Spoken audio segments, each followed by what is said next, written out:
there's one of the things that freaks me out about the map is when you go out, it looks like it was washed over. Oh, 100%. Yeah, 100%. I've talked a lot with Randall about look this. Look at that. Like, go back out again. Look at that below it. Yeah, Sahara. That's exactly what it looks like. It looks washed out. It is. That's what it is. Yeah, but that's crazy. It is. Like, how much water washed that out? I mean, and how else would you get what looks exactly like a water washout? How else would those features be on the surface? It's a... Yeah, I mean, some of those are mountains and mountain ranges, but I can tell you in the desert, not so much. There are mountains. That just looks like channels. It just looks like an insane amount of water literally washed over the area and smoothed it out. Yeah, I mean, there's a massive amount of evidence for for giant floods through the Nile Valley as well, not just across the Sahara, but, I mean, Petrie was talking about, he was up on cliffs, and finding water lines and flint points and stuff that were indicative of massive floods. This is Hawara. Yeah, this is the labyrinth. Wow. So there's the canal. You see, that's the canal. I've been talking, the Barwabi Canal. It's so crazy that when you get to, like, sub-Saharan Africa, like, how little of that has been explored and how much of that was, like, insanely green and fertile. Not that long ago. Well, certainly not, Thousands of years ago. Well, it's interesting. I did this long video on the erosional features of the Giza Plateau because last year, 2024, they released a paper that I think some geologists, I can't remember the names unfortunately, but they talked about the fact that there was all of the valley temples. So these pyramid, on all these pyramids that are on what you would call Lower Egypt, so Giza, Abu Rawash, Abu Sir, Saqqara, Maidum. The pyramids aren't just a pyramid, it's a pyramid complex. So it's like you have a pyramid, you've got a structure in front of it, you've got this causeway that runs down to what then they would call a valley temple, a structure that's the end of the causeway. So that's the well-known valley temple that's next to the Sphinx is the valley temple for the middle pyramid.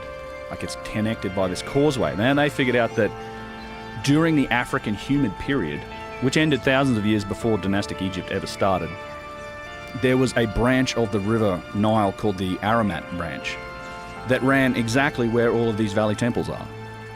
So it's like it's almost, I just look at it and go, these were built for that water source, because I think it's I'm very skeptical about the idea of all of these valley temples, particularly the one, the Giza Plateau, being used as harbors for like a couple months a year to transport all these blocks from the quarry in Aswan.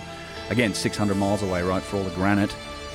And there's tens of thousands of tons, hundreds of thousands of tons of granite on that plateau that had to be transported. I don't think there's the depth there. I've seen pictures and photographs in early times pre-dam when the Nile flooded. There's not that much water there. However, during the African humid period, which ended at the latest 6000 BC, but stretches back thousands and thousands of years before that, that's when the Sahara was a savanna. You had river basins and lakes, like lakes and rivers. You had much more rainfall, and it wasn't this flood situation. It wasn't this annual inundation. There was just rainfall, and there was enough water in that Nile Valley to support this Aramat branch of the Nile, which was said to be like a mile or 2 miles wide in some places. So really not like an insignificant waterway. But it was high, and it was running, and they've traced the path of this Aramat branch, and it turns out all of these valley temples from these pyramid complexes are on its banks. And it's not like it's flooding, it's like there all the time. And this period ends, and you get the desertification of the Sahara starting around 6,500, 6,000 BC. And so, it's not like until, you get 5,000 and 4,000, 4,500 BC, 3,000 BC, that's when that's 3,100 BC is kind of when we say the Egyptian civilization started. So it doesn't make sense to me that if they built these valley temples and all these structures in like 2800 BC, I mean, what you would build it where the river is. Like, the river was way down there at that point. Right. Yeah, and so what is their response to this? Well, I just put it in my. Does anybody try to debunk it? No, it's a peer-reviewed scientific study. This is what happens with a lot of these papers. You'll see this it happens in genetics and the DNA studies that have been done too. These other scientists will not really step on the toes of the archaeologists or the historians, right? They'll present the data, stop from inferring what it could mean for the picture of history. Got it. So That they seems just to be left throw up the to- data out there and go, you guys figure it out. Yeah, pretty much. And they just hands And the off. archaeologists say, we're not going to touch it. Yeah, they ignore it usually. They Fun. don't care. It's left to like rogue scholars and idiots like me on YouTube, or people that write books to really try and put the pieces Thank together. God there's a YouTube. Dude, Right? I know. I mean, thank God there's a place where a video like yours can get millions of views, where so many people all around the world can watch that and go, wait, what's going on down there? Like, who really knows? And why are they so sure? Like, why are they so arrogant in their ideas? Because it's very clear that there's not a clear, like we know Civil War ended in 1865, right? It's like it's all written down. Everybody knows people were alive. There's like photographs of the soldiers. We're pretty accurate with that. Yeah. You get to fucking 6000 BC, man. You're just guessing. Yeah. It's yes. The further back you go, the much hazy. You can't tell. Evidence. There is way less evidence. Yeah, and it's also it scares them. Because something like that, if you really do find advanced structures that are at 6000 BC, well, before Göbekli Tepe, we didn't even know that was even possible. Right. And that's that famous conversation that happened with Robert Schoch and that really arrogant archaeologist. Mark Lehner. Yes, which is, he's laughing. Like, why would you laugh about ancient history, first of all? What ancient civilizations are... Is that guy still alive? Lehner? Yeah, show me the potsherds. He must feel so stupid now. Well, yeah. After Göbekli Tepe. Like, someone should show him that video and go, why are you laughing? Lehner. Like, because this is just human ego. Yeah. This is human ego on display for the world. You want to be the gatekeepers of this information. You want to be the one person or the person that represents this group of human beings that are the scholars, that have published work, that have taught at universities, and you're the only ones. Yeah. You're the only ones that know the ancient history of Earth, despite the fact that there's people like yourself and Graham Hancock and all who've spent a lot of time, and they're very careful about what they say, and spent a lot of time investigating this. And they just want to dismiss those people because they don't have the proper credentials or what are you talking about? Well, I think yes, that's exactly what's happening. I think it is as a result of the fact that the conversation is getting out of their hands, right? It's one of the things I admire so much about the people who started this, what we would call archaeological Egyptological space, guys like Flinders Petrie. They're very open about what they didn't know. Like one of my Petrie would tell me, he talks about the machining marks, and you can read between the lines at the wonder at what he's finding. He's like, I don't get it. Like, we can't do it. We don't know how they did it. And this is, I think, because the conversation's happening in those halls of, the academic halls or the geographical club or whatever, these peers. It doesn't get out to the whole Doesn't world. get out. And then, Right. and so that slowly changes with the rise of initially like alternative authors, which best represented by Graham Hancock, a friend of mine as well. And he, his books, and they start to gain in popularity. And now these, I guess, the people in the academic halls of residence that are typically considered the authority are seeing this conversation get out of hand. And now you get to YouTube where, it's to some extent, I think it is possible to do an end run around what they're saying. And I do watch people, and there are guys like Flint that are trying to embrace the new media space and try and get on podcasts. And, if you read the SAA journals and articles, the Society of American Archaeology, they're literally writing to themselves saying, how can we become more popular in this space, and how do we start podcasts and get into it? The problem is they're still doing it the same way. They are, and it's like when CNN journalists get fired from CNN and start a podcast, and everybody's like, no, you're doing CNN outside of CNN. Yeah. That's what they're doing. Yeah. They're doing academia, which is like gatekeeping of information, and also like pejoratives, mocking, really shitty behavior towards anyone who's outside of it, including calling them racist, calling them white supremacists. It's so dumb. It's so dumb because one of the dumbest parts about it is, no matter what, those are the people that lived in Africa. So no matter what, no matter what, whoever built that is people that lived in Africa. They were so Africans. Shut the fuck up. Like, the white supremacy thing makes no sense. Yeah, it's crazy. I mean, it's Africans. It's Africans. 100. Look, that's the people that were living there.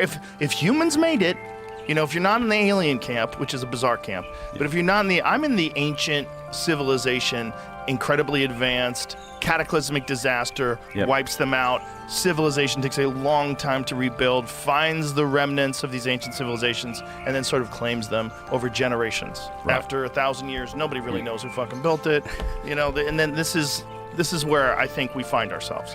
That's where I'm at. But if you're in that camp, you're talking about Africans. Yes. So all these shitty things they do just show their hand. Just show what they're really all about. What you're really all about is silencing anything that really throws a monkey wrench into everything you've been teaching for decades. Like, you've claimed that you're the expert. You've claimed arrogantly that you have all the information when you clearly are wrong.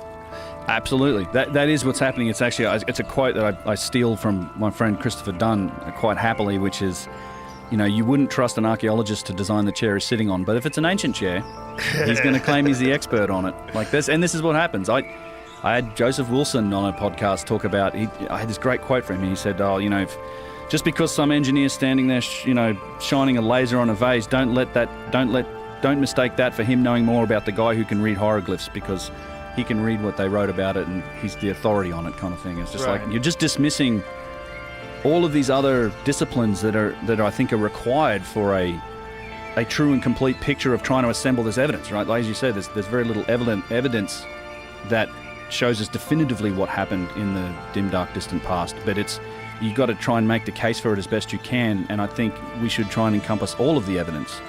And one of the disciplines that's missing from that approach is the engineering stuff. It's the precision stuff. It just gets dismissed out of hand, and just because we're not the authority figures on that topic, it just they ignore it, which is what happens. And then I don't know how you can ignore the vases, how you can ignore the statues, the symmetry in the construction of the faces. It's starting to become a problem. Like, they're trying, and even in the past, when I would guess the mainstream approaches to try and solve, say, some of the machining examples, the tubular drills or the saw cuts. I mean, just when you dig down into them, and the answers that you get and the explanations that are offered are just, they don't hold any water. They're frankly ridiculous. Like, the issue with the drill bits is the revolutions per minute, right? I mean, the cores. Yeah. Well, it's not the revolutions per minute. It's the penetration rate. We don't know how quickly it does. So how quickly it penetrates into stone. I suspect that it could have been turning quite slowly, but it's like a 1 in 60 penetration rate is the rate of the spiral groove on the cores that have been analysed, particularly Petrie's core number 7. 1 in 60 meaning? So for, like, if you unwind that circular motion to a straight line, 60 inches horizontal travel, 1 inch vertical drop, which is 500 times greater than how we do it today with modern diamond-tipped saws. Hole saws, which do turn. So our modern ones, bear in mind, they 900 RPM. They'll cut through granite slowly, but it cuts. I mean, no doubt, it grinds more so than cutting. But unwinding that spiral and looking at, that's what Petrie was first of all like. How is this possible? His numbers got refined a bit by Chris Dunn, but more or less a 1 in 60 penetration rate. So it's very difficult to explain.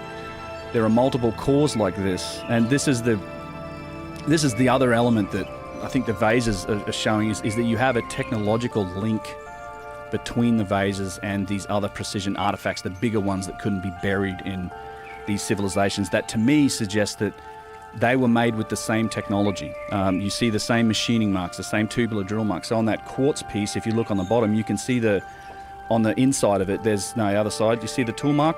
This right here? Yeah, so this is that's the tubular drill. So that's a core function of how these vases were made. You would often find... So this is the bottom. So they've cored that thing out and then they've snapped it off and polished it down, but they didn't eliminate the full tool mark. And you'll see that in a lot of vases. So we know that these tubular drills were used with the vases as well. And we have no idea the power source, no idea what the material was that cut. No. Well... Yeah? So, the vases, it's become interesting. Let me talk about the provenance part first, because that's been the one, the pushback on the vases. This is where it's become a problem, is nobody's really been able to push back on the data, like the scientific and the measurement data that's come out, the precision fact, the geometry. There's a whole bunch in the geometry space that indicates that they are like designed. They're not just made. They were designed with mathematical and geometric principles in mind. They show pi, they show phi, the golden ratio, Fibonacci sequence, all this sort of stuff is in them. No one's pushing back on that. The major pushback on the vessels and the early days of the vase scan project was that, oh, these are modern fakes or something. Like they're not the real deal because they're not coming from museums. They're modern forgeries. How can you say they're real? So what's happened in the years since, and when I first came on here and talked a little bit about that, that was very much the early days of this project, about 2.5 years ago now. Now, the vase scan, and particularly the Artifact Foundation, Adam Young, who started this whole thing, this is a copy of his vase. They've been in now 4 museums around the world. We've scanned close to 100 vessels from inside of museums with impeccable provenance. Those results are starting to come out. They're matching the results that we've found so far. So the provenance thing is that's going away. The people that I think chose to fight on the hill of provenance have died on it now. They are legitimate, and to be fair, you can also find vessels in private collection with impeccable provenance, just as you can find a lot of vessels in museums that we have no idea where they came from. It's not as clear as just, well, if it's in a museum, we can trust it, and if it's not, we can't. It's not like that. But what else has happened is that there's the project came out and it gained a lot of interest from really talented people around the world. And there's been several of those. One of the guys that I've been working with a fair bit lately over the last couple of years, a guy named Dr. Max Zamilov, who's a physicist. I believe he taught for 10 years. He's a nuclear physicist, taught for 10 years, I think, at Penn State. He runs his own company now. And he reached out to me, and actually we took these fragments to his house, and I rolled up to his house in Florida, and sitting in his living room with 2 scanning electron microscopes, as you do, who doesn't have 2 SEMs in their living room.